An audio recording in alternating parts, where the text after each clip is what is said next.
Ser podcast. Pues se han oído muchas cosas que de pronto se oyen menos con lo graves que eran. Aquí iba a haber un pucherazo en mayo y otro en julio. Aquí se puso en sospecha el voto por correo, que luego fue récord y que llegó a tiempo.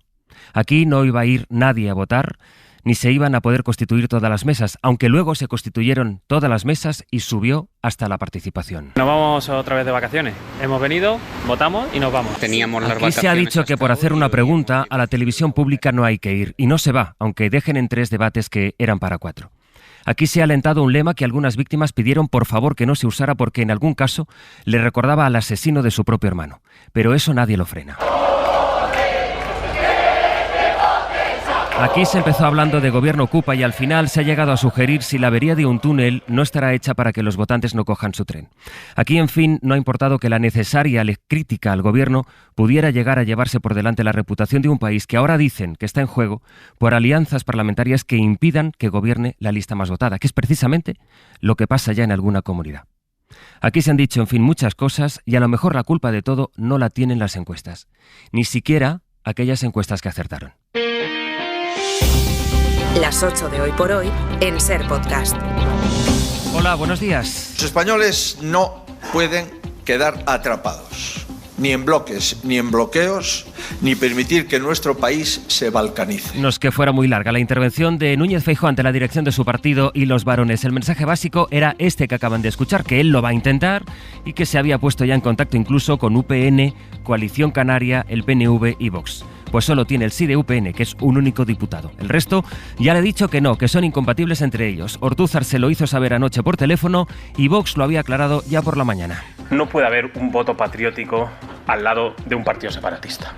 Es imposible, porque por estatutos nuestra formación política tiene recogido que no, en ningún caso, pactamos con los enemigos de la unidad de la nación. Por tanto, no puede existir ningún voto patriótico al lado del PNV. Tampoco está por esa suma Coalición Canaria. Estuvo en 4 ayer Ana Oramas. No hay ninguna posibilidad de que el Partido Popular, el señor Feijóo, sea presidente. Los votos no son superiores. Otra cosa es que él no haga lo que hizo Rajoy hace unos años de renunciar a la investidura y quiera hacer una investidura de baile solano para que corra el tiempo. En ese sentido, nosotros desde luego no vamos a apoyar una investidura fantasma. Ahora más que habló de investidura fantasma. Así es, en definitiva, como el plan de Feijóo murió antes incluso de haber nacido. Mariela Rubio, buenos días. ¿Qué tal? Muy buenos días. Aún así, Feijóo quiere intentar esa investidura, pero ahora es ya evidente que los números no le dan. Sí, la suma con otros grupos es imposible. Lograr la abstención del PSOE casi un delirio, lo admiten muchos en Génova, pero el PP quiere trasladar la idea de que como ganador no se rinde, no baja los brazos. Feijóo quiere huir del síndrome de Arrimadas, la ex líder de Ciudadanos, que tras ganar las catalanas renunció a la investidura ante una suma imposible. Feijóo busca hacer lo contrario y ahí se enmarcan sus casi desesperados contactos con otros grupos, aunque en realidad todo sea un camino hacia ninguna parte. Lo que no aclaran de momento en Génova es si Feijóo pretende presentarse a una investidura fallida. El líder del PP reconocía ayer no haber cumplido expectativas con la misma intensidad, decía, con la que fallaron las encuestas. Pero también es cierto que con la misma intensidad que fallaron las encuestas, no hemos alcanzado todas nuestras expectativas.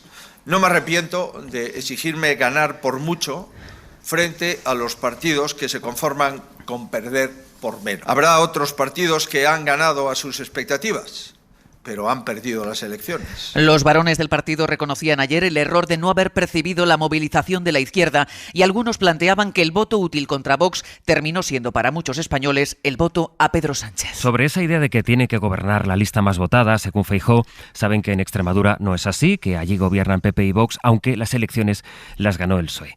Pero ahora dice el portavoz del Partido Popular en Extremadura que sí hay que dejar gobernar a la lista más votada, que la situación en España no es la misma que la que se da en su comunidad porque en ambos lugares, este es el argumento, en ambos lugares la gente ha pedido un cambio de gobierno. Se llama José Ángel Sánchez Juliá. De pasar de los 89 a los 136 y donde hay 3 millones de españoles más que están apoyando al Partido Popular y a Alberto Núñez Feijóo. Por lo tanto, creo que ese encargo de conformar gobierno le tiene que corresponder a quien ahora mismo ha recibido ese apoyo mayoritario de los españoles y que manifestó en la noche de ayer que iba a conformar y a trabajar para conformar gobierno. Además, ayer echamos en falta que el presidente en funciones, que el secretario general del Partido Socialista, Pedro Sánchez, felicitase al ganador de las elecciones, que fue Alberto Núñez Feijóo, y creo que eso nadie lo duda. La lista más votada, sí, para España, pero no para Extremadura, según el PP en Extremadura. En fin, en la entrada a la sede en Madrid del Partido Popular, en Génova, preguntaron a Díaz Ayuso. Señora Ayuso, ¿está en entredicho el liderazgo de Núñez Feijóo?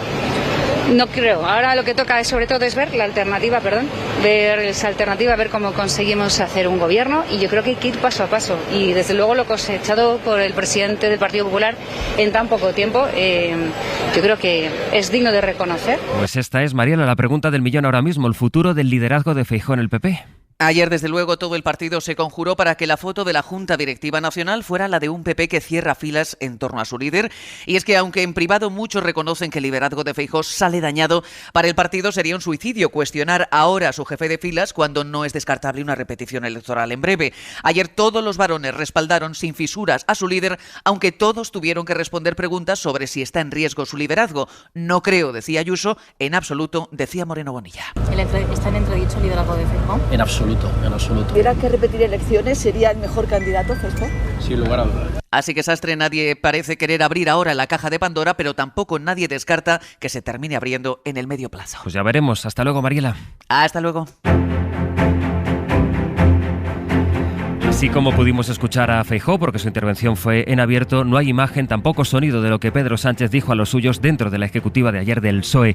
Lo que sí hay es la frase que les dijo y que el PSOE quiso hacer correr: que la democracia encontrará la fórmula para la gobernabilidad. Esto es lo que dijo Pedro Sánchez a puerta cerrada. Y casi a la misma hora... Vamos a ponernos en contacto ya con el conjunto de formaciones políticas que pueden hacer posible esa investidura de un futuro gobierno de coalición progresista, para empezar a hablar y a dialogar para hacerlo posible. Y Sumar hacía saber que ha encargado a Jaume Asens que empiece a hablar con Junts para que no se opongan a una investidura hipotética de Sánchez. Inma Carretero, buenos días. ¿Qué tal? Buenos días. Por este lado, digamos, Inma, que las cuentas sí podrían dar, pero que en el PSOE prefieren esperar. Si quieren que todo caiga por su propio peso, que se explicite con claridad que Feijóo no tiene apoyos para recibir el encargo de la investidura, y también que la presión externa e interna vaya desgastando las posiciones de máximos de Junts, un grupo que dicen que tiene distintas almas y que, según los socialistas, tendrá que dar la cara en Cataluña si abre la puerta de nuevo a la ultraderecha. No se habló de nada de esto ayer en la Ejecutiva Federal del PSOE. Sánchez no explicó su fórmula de la gobernabilidad, pero sí que trasladó la convicción de que no habrá repetición electoral. Hay socialistas que admiten el vértigo que les produce la gestión de la relación con Puigdemont, pero por ahora se dan tiempo hasta que Sánchez enfoque esta negociación, que desvinculan de la iniciativa de Sumar. Fuentes del PSOE creen que las prisas de Yolanda Díaz por designar a un negociador con los grupos catalanes tienen que ver sobre todo con la necesidad de tapar su ruido interno y afianzar la idea de que la coalición continúa. Los socios, Sánchez y Díaz, volverán a verse esta mañana en la reunión del último Consejo de Ministros antes de las vacaciones. Inma, gracias.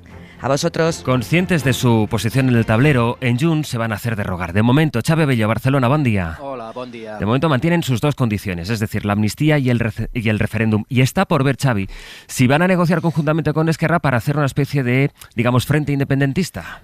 Sí, los dos partidos independentistas se apelan mutuamente a la unidad, pero con un punto de partida distinto. Junts per Catalunya exige que la negociación se haga dentro de los márgenes de estas dos peticiones y espera que sea el Partido Socialista el que mueva ficha y les haga una propuesta. Dicen ver ahora mismo muy difícil una posible investidura, pero también una oportunidad. Lo que ha avisado su portavoz, Josep Rius, es que no se sentirán responsables si no hay acuerdo en los términos que ellos han marcado. No anem a bloquejar res, sinó que anem a desbloquejar aquest conflicte entre Catalunya y España que fa tant de temps que funciona. No vamos a bloquear nada, sino a desbloquear el conflicto entre Cataluña y España, decía el portavoz, pero Esquerra Republicana sí les ve esa tentación. Creen que hay que abordar la autodeterminación, pero también amplían a una posible traspaso de cercanías o al déficit fiscal y eliminando, sobre todo, la posible repetición electoral de cualquier ecuación, lo decía Marta Vilalta. Ejercer esta llave defendiendo los intereses de Cataluña y no bloqueando, que creemos que no es útil. Una posible negociación conjunta entre independentistas que se verá condicionada también por la unidad que puedan conseguir en clave catalana para el gobierno de Pere Aragonès. Xavi, gracias.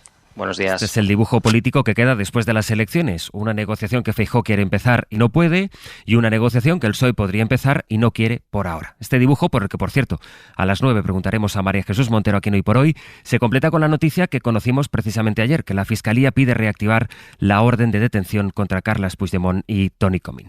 Y todavía de la situación política, una voz más, la de Ione Belarra, sobre los resultados de Sumar y la campaña de Yolanda Díaz. Y sin embargo, Sumar se deja más de 700.000 votos y muchos escaños respecto al peor resultado de Unidas Podemos. La estrategia de renunciar al feminismo e invisibilizar a Podemos no ha funcionado. En fin, que así es como viene, así es como empezamos este martes de calor, aunque un poquito menos, Luismi. Así es, José Luis, una temperatura que hoy todavía va a llegar hasta los 35, 36, 37 grados, que no son pocos, en la Costa del Sol y sobre todo en el interior de Murcia, pero gran parte del país ya se va a quedar hoy entre los 25 y 32 grados, por tanto lujo para ser un día de Santiago. Un 25 de julio, por tanto, más light en cuanto a temperatura se refiere y con algunas lluvias locales que tendremos en el Cantábrico, también en Baleares y en el norte de Cataluña. Y va a ser una jornada bastante ventosa también, por ejemplo, en Canarias y en el Ebro. Las 8 de Hoy por Hoy en Ser Podcast. Ha hablado la COE después de las elecciones. Fue en un comunicado en que la patronal llamaba a que los partidos con opciones para formar gobierno garanticen la estabilidad y la moderación y pedía que cesaran los ataques, es textual, que los empresarios dicen que han venido sufriendo desde el ámbito institucional. Eso es lo que ponía en ese comunicado. Javier Ruiz, buenos días. ¿Qué tal? Muy buenos días. Vamos a trazar contigo si te parece la situación general, la reacción económica. Ayer cayó la bolsa aquí, pero con una caída similar al final del día a la que se produjo en Europa.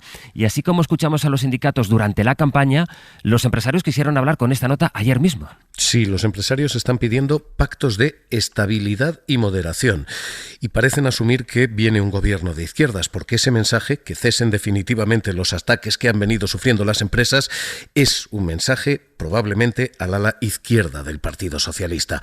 Ni COE ni empresarios se atreven a explicitar lo que se está pidiendo realmente, un gobierno PP-PSOE, pero sí sugieren pactos de Estado entre esas dos formaciones, decía el vicepresidente de la COE, Lorenzo Amor, para evitar... El bloqueo, tener que volver a repetir elecciones, sería algo complicado pues para los autónomos, pero yo creo que para toda la ciudadanía y la economía en general, ¿no? Por eso pedimos alturas de mira, sentido de Estado y que se pueda buscar los mecanismos para conformar un gobierno. No hay en cualquier caso esa fórmula explícita, pero pactos entre los dos partidos se están exigiendo desde los empresarios ya. La bolsa efectivamente ha cerrado con una caída minúscula, sin sobresaltos, después del primer susto inicial. Abrió cayendo el triple de lo que caía Europa. Cerró en línea con el continente. El dinero está, sastre, absolutamente tranquilo. Ni la bolsa se ha hundido, ni la prima de riesgo se ha movido, ni el bono a 10 años, el termómetro que se usa para medir ese riesgo, se ha sobresaltado lo más mínimo. Así que ahora mismo la tensión es toda vuestra. Política, económica, no hay ninguna. La diferencia además entre lo que dicen los comunicados y lo que quieren decir los comunicados, pero que se entiende muy bien. Ruiz, gracias. Un abrazo.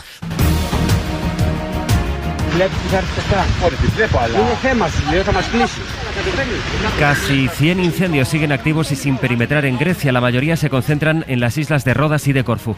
Entre los 30.000 evacuados ya, hay miles de turistas extranjeros que siguen en polideportivos porque sus embajadas no han podido organizar el viaje de regreso. El 7% de la isla de Rodas se ha quemado ya, Bayo. Sí, las llamas llevan activas 8 días en esa isla y nada hace pensar que los bomberos de Rodas logren contenerlas por ahora debido al viento y a la sequedad del terreno. Temperaturas de hasta 46 grados se van a registrar hoy en Grecia. Una batalla contra el fuego que también se da en otras islas como la de Corfú y Evia y también en varios puntos del Peloponeso. Incendios que han pillado a miles de turistas europeos de vacaciones en el país heleno. Como este turista alemán que se queja de la falta de información en una evacuación que muchos en Grecia están calificando como caótica. Varios gobiernos europeos y aerolíneas están preparando el envío de vuelos para repatriar a los ciudadanos, sobre todo a los turistas alemanes e ingleses, albergados actualmente en pabellones municipales. Pero no solo Grecia vive el azote del fuego. En el Mediterráneo se viven altas temperaturas de hasta 50 grados estos días y en Argelia al menos 34 personas han muerto, entre ellas 10 soldados combatiendo las llamas. El otro punto de interés hasta ahora en el mundo está en Israel.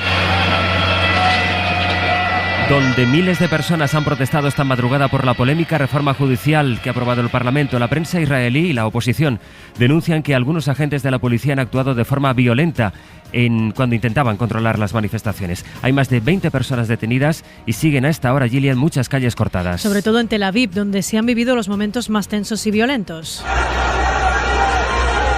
Lo que estamos escuchando es el momento en el que un policía le da una paliza a una mujer que se estaba manifestando y le gritaba al policía. El vídeo es muy explícito, la oposición denuncia esta forma violenta de reprimir las protestas. Los agentes también han usado cañones de agua y en Jerusalén las protestas se han producido enfrente de la Corte Suprema. Miles de personas llevan meses protestando en Israel por la ley que acaban de aprobar para limitar el poder del Tribunal Supremo y para eliminar el control que tenía el Tribunal sobre el Ejecutivo y sobre las leyes que aprueba el Parlamento. Y vamos a ir también a Alemania, que es junto a Francia, de los pocos países en Europa donde la derecha tradicional le ha impuesto un cordón sanitario a la extrema derecha. El propio líder de la CDU se ha desmarcado de los ultras en varias ocasiones y precisamente por eso ha generado allí tanta polémica este último movimiento. Verán, propuso rebajar ese cordón sanitario a nivel municipal para poder formar gobiernos. Es decir, que en diferentes alcaldías la derecha conservadora tradicional pudiera llegar a acuerdos con la ultraderecha. Al final ha tenido que rectificar por la presión de su propio partido y ahora descartan la posibilidad de esas alianzas. Corresponsal en Berlín, Carmen Viñas. La avalancha de críticas ha obligado al líder de los conservadores a rectificar. Friedrich Merz, presidente de la Unión Cristiano-Demócrata, se ha encontrado con una avalancha de críticas desde sus filas a su propuesta de relajar el cordón sanitario contra la ultraderecha en el plano municipal y buscar así vías de colaboración allá donde los ultras hayan sido elegidos democráticamente, como en Turingia o en Sajonia-Anhalt, algo que su partido se comprometió a no hacer. Parte de la ejecutiva, diputados y altos cargos han salido en tromba a recordarle que la CDU no puede negociar con un partido cuyo modelo social es el odio y la marginación. La vicepresidenta del Bundestag incluso ha llegado a afirmar que para un cristiano-demócrata la ultraderecha es siempre el enemigo. Tampoco ha gustado a sus socios bávaros de la CSU, que le han pedido no cuestionar el cordón sanitario. Al final, la presión ha llevado al líder de la CDU a desdecirse y a afirmar que tampoco habrá cooperación con la ultraderecha a nivel municipal. En Ucrania se ha quedado sin electricidad una parte de la central nuclear de Zaporilla a primera hora de la mañana. Ucrania pide explicaciones a Rusia. Y en 10 minutos el abierto. Hoy con Antón Losada, con Ignacio Escolar y con Elena Pisonero. Suscríbete a Hoy por Hoy. Todos los episodios y contenidos adicionales en la app de Cadena SER y en nuestros canales de Apple Podcast, Spotify, iVoox, Google Podcast y YouTube. Escúchanos en directo en la SER de lunes a viernes a las 6 de la mañana. Cadena SER. La radio.